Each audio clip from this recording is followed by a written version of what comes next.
ዕለት 15 ታሕሳስ በስመ አብ ወወልድ ወመንፈስ ቅዱስ አሐዱ አምላክ። ዕለት 15 ታሕሳስ በዛ ዕለት እዚኣ ቅዱስ አባ ጎርጎርዮስ ናይ አርማንያ ሊቀ ጳጳሳት ብዘይ ምኽዓው ደም ሰማዕት ዝኾነ አዕረፈ። ነዚ ቅዱስ እዚ ከምቲ ቅድም ዝበልናዮ ድርጣድስ ናይ አርማንያ ንጉስ ዓብዪ ኩነኔ ኮነኖ ቀጽዖ። እዚ ከዓ ብዛዕባ ምምላኽ ጣዖታቱ ኣየምልኽን ኢሉ ትእዛዙ ስለ ዝተሓሰ እዩ። ምሳሳቀዮ ኣብ ዓሚቕ ጉድጓድ ደርበዮ። ኣብኡ ከዓ 15 ዓመታት ነበረ። ጎይታና ግና ምስኡ ነበረ። ንሓንቲ ኣረጊት ሰበይቲ መግቡ ኩሉ ሳዕ ከም እተምፅኣሉ ገበራ። ንሱ ብሂወቱ ከም ዘሎ ዋላ ሓደ ዝፈልጥ ኣይነበረን። እዚ ንጉስ ንቅድስቲ አርሴማ ክምርዓዋ ይደሊ እሞ ንሳ ግና ተኣብዮ። ብኣ ምክንያት ከዓ ንዓዓ ኮነነተን ኣብቲ ገዳማ ዝነበራ ደናግል ቀተለን።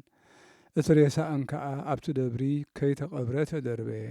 ካብዚ ሞታ 7 መዓልቲ ምስ ኮነ እቲ ንጉስ ብዛዕባ እቲ ኣብ ልዕሊአን ዝፈጸመ ግፍዒ ብዝያዳ ከዓ ብዛዕባ አርሴማ ሓዘነ።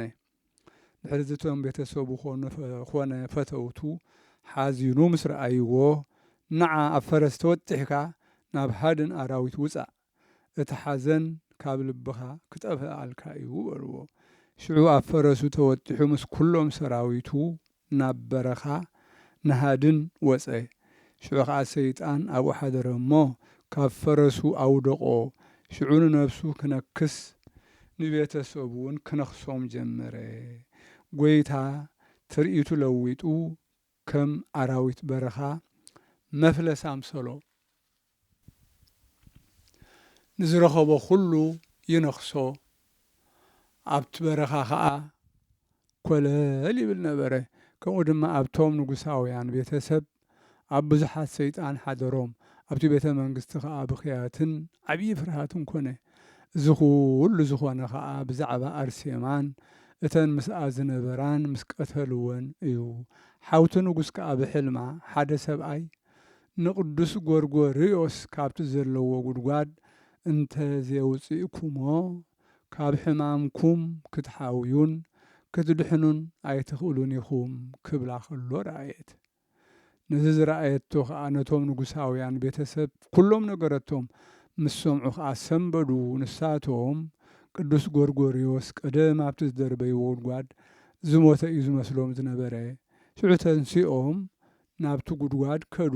ጥዑይ እንተልዩ ክፈልጡ ኢሎም ገመድ ደርበዩ እሞ እንተሊኻስ ነዚ ገመድ ሓዞ ብምባል ዓዊሎም ፀውዕዎ። እሱ ከዓ ነቲ ዝደርበይሉ ኣግማድ ሓዞ። ሽዑ ስሒቦም ኣውፅእዎ። ነብሱ ሓፂቦም ሓድሽ ክዳን ከዲኖም ኣብ በቕሊ ኣወጢሖም ናብ ቤተ መንግስቲ ኣብፅሕዎ። ቅዱስ ጎርጎርዮስ ኣብዚ ምስ በፅሐ ብዛዕባ ስጋ ወይ ሬሳ እተን ቅዱሳት ደናግል ሓተተ። ንሳቶም ከዓ መሪሖም ኣብቲ ሬሳእን ዘለዉ ኣብፅሕዎ። ኣራዊት በረኻ ኮነ ኣዕዋፍ ሰማይ ከይተንከፍዎን ድሓን ፀንሓኦ። ከምቲ ዝግበአን ቦታ ከዳልውለን ከኣዘዘ። ከምቲ ዝኣዘዞም ድማ ኣዳለውለን። እቲ ሬሳእን ድማ ብዓብዪ ክብሪ ኣብኡ ኣንበሮ። ካብኡ ነዚ ቅዱስ ንንጉስን ንኩሉ ቤተሰቡን ካብቲ ሒዝዎም ዘሎ ሕማም ከሕውዮም ለመንዎ። እሱ ከዓ ናብቲ ንጉስ ዘለዎ ኸይዱ ካብዚ ክፉእ ተግባራትካ ትምለስ ዲኻ በሎ። እቲ ንጉስ ከዓ ኣራዊት መፍለስ ኮይኑ ዝፀንሐ ብርእሱ ገይሩ ሕራይ ከም ዝብል ኣመልከተ። ቅዱስ ጎርጎርዮስ ከዓ ኣብ ልዕሊኡ ጸልዩ ነቲ ሰይጣን ካብኡ ኣውፅኦ። ሽዑ ልቡ ተመልሰ። ትርኢቱ ከዓ ከም ናይ ቀደሙ ናብ ትርኢት ሰብ ተመልሰ። ነገር ግን ጎይታ ምእንቲ ከይዕበይሉ ኣብ ጽፍሪ ኢዱን እግሩን ከም ፍጥረት ናይቲ መፍለስ ኣራዊት ኣትረፈሉ። ትሑትን ትሑዝን ምእንቲ ክኸውን ደጊሙ እውን ነቶም ንጉሳውያን ቤተሰብ ኩሎም ሓወዮም። ነቶም ሓዲሮሞም ዝነበሩ ኣጋንንቲ እውን ኣውፅኦም። ድሕሪዚ ኩሎም ሰብ ሃገር ኣርማንያ ክእከቡ ኣዘዘ። ኣኪቡ ከዓ ቀኖና ሰርዓሎም 60 መዓልታት ክጾሙ ኣዘዞም። ከምቲ ዝኣዘዞም ድማ ገበሩ። ካብ መንገዲ እግዚኣብሔር ከይእለዩ ከዓ ይግስጾም ነበረ። ናይ ጎይታና ኢየሱስ ክርስቶስ ምስጢረ ስጋዌኡ ማለት ስጋ ምልባሱ መሃሮም። ነቲ ትምህርቱ ድማ ዓበይቶምን ንኣሽቶኦምን ኩሎም ሰምዕዎሞ ተቐበልዎ። ንሰብ ኣርማንያ ምኽንያት ሃይማኖቶም ዝኾነ እዚ እዩ። ንቅዱስ ጎርጎርዮስ ከዓ ጥምቀት ክርስትና ከጠምቆም ሓተትዎ። ንሱ ከዓ ኣነስ እዚ ክገብር ኣይግባአንን እዩ፣ ምክንያቱ ካህን ኣይኮንኩን በሎም።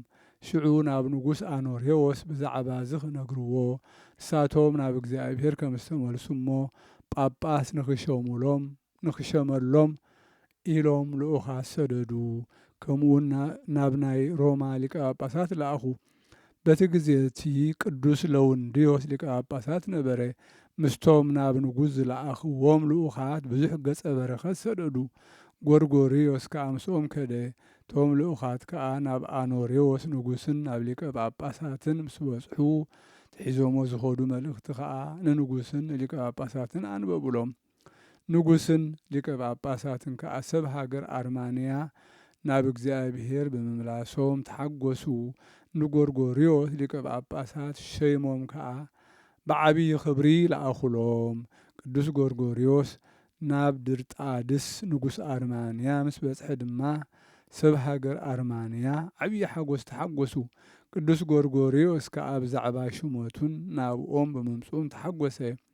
ካብኡ ጥምቀት ክርስትና ኣጠመቖም። ብስም ኣዴና ቅድስት ድንግል ማርያም ወላዲተ ኣምላክ ከዓ ቤተ ክርስቲያን ሃነጸሎም። ቤተ ክርስቲያኖም ኮነ ሃይማኖቶም ቀንዓሎም፣ ብእምነቶም ጸንዑ። እዚ ቅዱስ እዚ ድማ ጽቡቕ መንገዱ ፈጺሙ ናብቲ ዘፍቅሮ ክርስቶስ ገዓዘ ኣዕረፈ። በረኸቱ ምሳና ትኹን ዘለዓለመ ዓለም ኣሜን። ሰላም ለጎርጎርዮ ዘተአገሰ ስቃየ በሌሊት ቁረ ወበመዓልት ዋእየ ታህማስ ዓመታት ሰለስቱ አመ ውስተ ግብ ተወድየ ወሰላም ለአረጋይት ዘተልእከቶ ሰናየ እንዘትውየግር ሎቱ በህቡእ ሲሳየ። ሰላም ንጎርጎርዮስ ዝተዓገሰ ስቃየ ብለይቲ ቁሪ ብመዓልቲ ከዓ ሙቆት ፀሓየ። 5 ጊዜ 3 ዓመታት ኣብ ጉድጓድ ምስ ተደርበየ ሰላም ከዓ ንኣረጊት ዘገልገለቶ ሰናየ እንዳደርበየትሉ ዝነበረት ብሕቡእ ሽሻየ።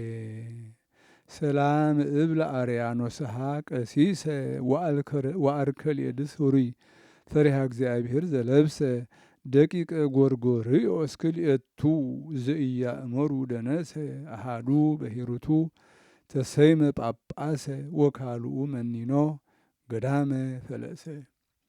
ሰላም እብል ንአርያኖስ ቀሲሰ ንአርከሌድስ ሕሩይውን ፍርሃት እግዚአብሔር ዝለበሰ ደቂ ጎርጎርዮስ ክልተ ዘይፈልጡ ኃጢአት ኮነ ደነሰ ሓደ ብሕያውነቱ ተሾመ ጳጳሰ ካልኣዩ ከዓ መኒኑ ናብ ገዳም ገዓዘ ፈለሰ።